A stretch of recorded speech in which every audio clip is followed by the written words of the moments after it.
Yeah, I'm tempted to say there hasn't been major challenge in my talent strategy. I've always been very clear, very early in my career, that if you want to be successful in a finance professional, there's kind of four things you've got to be good at. One is hire great people, and I'll come back to that in a second. If you hire great people and you put a good control environment in place, you're on top of current trading, and you help management boards be more effective, make smarter decisions, you know what, that's a great business to be involved in, a successful career. I think coming back to talent, the one thing I've learned over the years, as I got to do more senior and senior positions, is you're totally dependent on the caliber of people around you. And therefore, for me, how it's changed my attitude is I'm absolutely ruthless on having excellent direct reports. And my focus is on having great direct reports and having them making sure they've got great direct reports.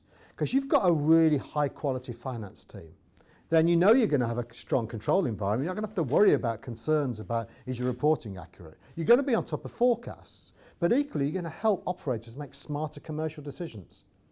And what a fabulous reputation you're going to have for being a CFO of a business if whenever anybody interacts with the finance function, they say you've got a really good team around you. The real question mark then is, how do you do that? So for me, I only focus on my direct reports and their direct reports. It doesn't mean I won't be interested in talent coming through the organisation below. I'm always interested in who's joined us in the last couple of years, who's the leaders of the future. But I focus my time on having very good direct reports, and of course you give instant feedback to them, but then getting to know all of their direct reports. I've got a personal relationship with them. And I see part of that is just to manage their career. One of the things that I've been successful at over the years is if for example, so I brought somebody in to be head of internal audit, he then became group financial controller, he's now our UK finance director. So moving people around, doing a lot of external hiring to certain positions, but then doing a lot of internal moving around. I mean, we fill about 90% of all our finance jobs internally in the key positions at Hays. I think that's a success factor. So I think what you've got to have is very honest and two-way feedback with those individuals. What are their career ambitions? What do they want to achieve? How important is it to them? And as part of that, therefore, and understanding what sort of risks. Do they want to go to Asia? Do they want to go to China? Do they want to go to Australia? Do they want to have an international transfer as part of that? Or do they solely want to stay in the country they're in today, and how do they do that career path? So I think the whole world is about engagement.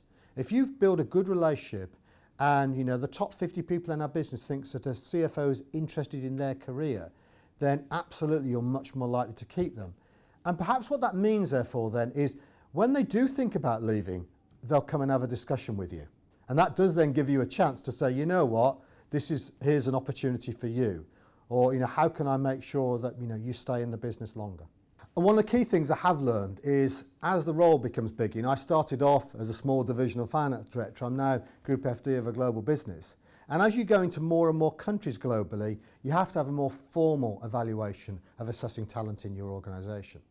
So a methodology I developed in my previous company, Excel, several years ago and I brought to Hays, is we have a formal evaluation of all of my direct reports every year. So it's about a population of about 50 people globally. And we look at their technical skills, their people skills, their commercial skills and evaluate them. And on the back of that, we write a couple of paragraphs and we give them a score. I like to know where you are with something. So, and generally what we found is if you're below a 5, we're going to remove those individuals from the business. We have not turned around somebody. So over time we've learned the minute you're below 6, it's not going to work. Then if you're at 6, it has to be a two-way agreement. We give feedback to that individual. We've ranked you 6 and these are the areas of improvement. They have to understand that there are areas that they have to improve at, because if they think they're perfect, then we need to have a different discussion. But then in the next year, we've got to work together to upscale that individual, to get them performing better, to become a 7 out of 10. And actually, sometimes there might be personal circumstances while they're not performing as well. And you get great enjoyment about finding a spark in an individual and turning them into a better performer. You get great enjoyment. Then the 7s. The 7s are the critical people in an organisation. They're the people that they really enjoy the role. They might not have career ambitions to go beyond that, but they're expert in what they do. They give great value for money. They're broadly happy with the pay they're getting. And you need a good pool of 7s to keep the lights open at all times. And then, of course, you're also identifying your 8s and 9s out of 10. The real talent opportunity. They're the change agents in a business. They'll drive improvement. But one of the difficulties if all your team are 8s and 9s is they always want your job and they always want more money. So it's getting that mix right and also having a good understanding of individuals and where they're looking to achieve.